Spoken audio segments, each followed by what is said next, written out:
Superman movie சைட்ல இருந்து casting update and set leak இன்னும் ஒரு சில அப்டேட்ஸ்லாம் இருக்கு. எல்லாத்தையும் சேர்த்து இந்த வீடியோ நம்ம பார்த்துருவோம். ஃபர்ஸ்ட் போன வாரம் நடந்த சினிமா கான்ல சூப்பர்மேனோட அஃபிஷியல் லோகோ ரிலீஸ் பண்ணியிருந்தாங்க. அதான் எஸ் சிம்பிள் தான் ரிவீல் பண்ணியிருந்தாங்க. ஆனா இதை பார்த்துட்டு நிறைய டிசி ஃபேன்ஸ் போட்டு தாக்கி எறிறாங்க. ஸ்னைடரோட லோகோ என்ன மாதிரி இருந்துச்சு, இது என்ன மாதிரி இருக்குன்னு எல்லாம் அப்கிரேட் நோக்கி போவாங்க. இது டவுன் கிரேடா இருக்குற மாதிரி கலாய்க்கிறாங்க. ஆனா என்ன பத்தி இதுவும் ஓகே தான். ஸ்னைடர் ஒரு பெஸ்டான கிரியேட்டர், அவர் வேற மாதிரி. நம்ம ஜேம்ஸ் கன் பெஸ்டான கிரியேட்டர், இவர் வேற மாதிரி. எனக்கு ஜேம்ஸ் கன் மேல நிறைய நம்பிக்கை இருக்கு. ஏன்னா சூப்பர்மேன் படத்தை டெஃபினட்டா ஹிட் கொடுப்பாரு. ஜேம்ஸ் கனோட அந்த டிசியூ மேலேயே எனக்கு நம்பிக்கை இருக்கு. ஏன்னா நம்ம ஜேம்ஸ் கன் தான் லாஸ்ட் ஆப்ஷன் டிசியூக்கு. நிறைய பேர் அது புரியாம ஸ்னைடர்ஸ் வேணும்னு ஆசைப்படுறாங்க. எனக்கு ஸ்னைடர்ஸ் வேணும்னு ஆசை இருக்கு. ஸ்னைடர் ரிட்டர்ன் வந்தாலும் ஜஸ்டிஸ் லீக் 2-3 முடிஞ்சிடும். நம்மளுக்கு எம்சியூ மாதிரி டிசியும் ஒரு பெஸ்டான யூனிவர்ஸா வரணும். ஜேம்ஸ் கனுக்கு ஹெவி நெகட்டிவிட்டி இருக்கு. அது எல்லாத்தையும் அவர் ஃபேஸ் பண்றாரு. எல்லா விஷயத்தையும் அவர் ஃபேஸ் பண்ணிக்கிட்டு ட்விட்டர்ல எல்லா ஃபேன்ஸுக்குமே ஒரு ரிப்ளை பண்ணிக்கிட்டு இருக்காரு. இப்போ இந்த சூப்பர்மேன் மூவி ப்ரொடக்ஷன்ல இருக்க மாதிரி பீஸ்மேக்கர் சீசன் 2 ப்ரொடக்ஷன்ல இறக்கி இருக்காரு. பீஸ்மேக்கர் சீசன் 2 வந்து இந்த டிசிக்குள்ள செட் ஆகிற ஒரு ஸ்டோரியா இருக்க போகுது. சீசன் 1க்கு இதுக்கு பெருசா சம்பந்தம் இருக்காதுன்ற மாதிரி ஆல்ரெடி ஜேம்ஸ் கன் கன்ஃபார்ம் பண்ணியிருந்தாரு. அதுக்குமே ஜேம்ஸ் கனை தாக்குனாங்க. சீசன் 1 டிசி எக்ஸ்டெண்டட் யூனிவர்ஸ்க்குள்ள ஃபிட் ஆகும். சீசன் 2 வந்து டிசிக்குள்ள ஃபிட் ஆக போகுது. அதுக்கும் டெஃபினட்டா கனெக்ஷன் எடுத்து வர முடியாது. அதனால ஒரு செப்பரேட் ஸ்டோரின்னு சொல்லியிருக்காரு. பீஸ்மேக்கரோட ஒரு புது ஹெல்மெட்டுக்கான ஃபர்ஸ்ட் லுக் கிடைச்சிருக்கு. அது மொஹாக் ஸ்டைல் ஹெல்மெட் மாதிரி இருக்கு பாக்க. அப்படியே திருப்பி சூப்பர்மேன் படத்து சைடு வந்தோம்னா திமுக செட் லீக் நடந்திருக்கு. இப்போதைக்கு இது ஒரு பீச் சைடு படத்தை ஷூட் பண்றாங்க. அங்கேயும் செட் போட்டோஸ் லீக் ஆயிருக்கு. இந்த பிக்சரை உண்மையா பார்த்து நிறைய பேர் கன்ஃபியூஷனே ஆனாங்க. இது ஹென்ரி கேவலா இல்ல டேவிட் காரன்ஸ் விட்டானு. எக்ஸாக்டா பக்கம் இவர் ஹென்ரி காவல் மாதிரி தான் இருக்காரு. இப்போதைக்கு ஹால் பல்கப்பா இருக்காரு. நம்ம ஹென்ரி காவலுக்கு அடுத்து சூப்பர்மேனுக்கு பர்ஃபெக்ட்டா இருக்கிறது இவர் தான். அதே சமயத்தில் ஹென்ரி காவலுக்கு அடுத்து ஒரு பெஸ்ட் சூப்பர்மேனாவும் நம்மளுக்கு செட் ஆவார் இவர். அடுத்த மூவில இப்போ கிளார்க்கோட அப்பா அம்மாவுக்கு கேஸ்டிங் நடந்திருக்கு. ஜானதன் அண்ட் மார்த்தா கென்ட்டுக்கான கேஸ்டிங் நடந்திருக்கு. ஷூட்டிங் போயிட்டு இருக்கேன்னு கேட்டீங்கன்னா முன்னாடி பேசி அவங்களுக்குள்ளே கன்ஃபார்ம் பண்ணிருப்பாங்க.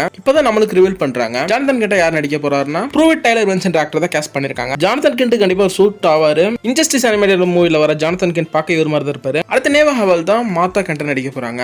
கிளார்க்கோட அப்பா அம்மா இவங்க தான் நடிக்க போறாங்க. எனக்கு கேஸ்டிங் ஓகேவான ஒரு கேஸ்டிங் தான் இது. ஆனா இதுவும் அப்கிரேட் இல்ல, டவுன் கிரேட் சொல்லிட்டு இதுக்கு தனியா ஒரு கூட்டம் கிளம்பி வரும். சூப்பர்மேன் மூவிஸ்ல இருந்து எந்த ஒரு அப்டேட் வந்தாலும் கூட இந்த பிரச்சனையை சேர்த்து வருது. அடுத்த மூவில நடிக்கிற நம்ம டேவிட் காரன்ஸ் நம்மளோட ஸ்டோரி பத்தி சொல்லியிருக்காரு. All season Superman and all star சூப்பர்மேனோட ஸ்டோரி மாதிரி தான். அந்த ஒரு வைப்ல தான் எனக்கு இந்த ஸ்டோரி இருக்கிற மாதிரி தெரியுதுன்ற மாதிரி சொல்லிருக்காரு. ஆனா கம்ப்ளீட்டா இதுல இருந்து இன்ஸ்பயர் பண்ணி ஒரு டிஃபரெண்டான ஸ்டோரி தான் நம்ம ஜேம்ஸ் கன் எழுதிருக்காராம். ஒரு ஓன் ஸ்டோரின்ற மாதிரி சொல்லிருக்காரு. ஆல் சீசன் சூப்பர்மேனோட ஸ்டோரி என்னவா இருக்கும்னா கிளார்க் கென்ட் எப்படி ஒரு சூப்பர்மேனா அதுவும் இந்த சூப்பர் ஹீரோஸ்க்கு மத்தியில the world greatest super hero மாறான்றது அந்த ஸ்டோரியா இருக்கும். ஜஸ்ட் உங்களுக்கு ஒரு ஒன்லைன் சொல்றேன். அதுவே ஆல் ஸ்டார் சூப்பர்மேனோட ஸ்டோரினா நம்ம லெக்ஸ் லூத்தர் சயின்டிஸ்ட் குரூப்போட ஒரு டைம் பாம்பு ரெடி பண்ணி சூரியனை காலி பண்ண ட்ரை பண்ணுவாரு. அது சூப்பர்மேன் தடுக்கிற மாதிரி அது ஒரு விதமான ஸ்டோரியா போகும். ஸ்டோரி பத்தி உங்களுக்கு தெளிவா தெரிஞ்சுக்கணும். ஆல் ஸ்டார் சூப்பர்மேன்ற மூவி இருக்கு, போய் செக் பண்ணி பாருங்க. அனிமேட்டட் மூவி தான். இந்த மூவில நம்ம டேவிட் காரன்ஸ் சூப்பர்மேன் வந்து இந்த சூப்பர் ஹீரோஸ் எஸ்டாப்ளிஷ் ஆன இந்த வேர்ல்டுல சூப்பர்மேனே ஒரு நியூ கமரா தான் இருக்க போறாரு. சூப்பர் ஹீரோஸ்க்கு மத்தியில பெஸ்டான சூப்பர் ஹீரோ எப்படி சூப்பர்மேன் மாற போறான்ற மாதிரி அப்படிதான் இந்த ஸ்டோரி இருக்குமா அப்படின்னு ஆல்ரெடி ரூமர் பிளாட் கிடைச்சிருந்தது. அப்புறம் இந்த மூவில வில்லனா வந்து அல்ட்ராமேனோட க்ளோனான பிளிஸாரோ தான் வர போறாருன்ற மாதிரி நிறைய ரூமர்ஸ் இருந்துச்சு. அது எர்த் 3 நடக்கிற மல்டிவர்ஸ் ஸ்டோரி. அதை அப்படியே மாடிஃபை பண்ணி சூப்பர்மேன் ரெட்சன் படம் எத்தனை பேர் பார்த்துருக்கீங்க. அதுல நம்ம சூப்பர்மேனோட ஷிப் ரஷ்யால லேண்ட் ஆயிருக்கும். சோவியத் யூனியன் கீழே தான் நம்ம சூப்பர்மேனா இருப்பாரு. யூஎஸ் சூப்பர்மேன் மாதிரி ஒரு க்ளோன் ரெடி பண்ணிருப்பாங்க. அந்த மாதிரி நம்ம லெக்ஸ் லூத்தர் இந்த மூவில சூப்பர்மேனுக்கு ஆப்போனட்டா ஒரு சூப்பர்மேன் க்ளோன் ரெடி பண்ணுவோன்ற மாதிரி ரூமர் இருந்துச்சு.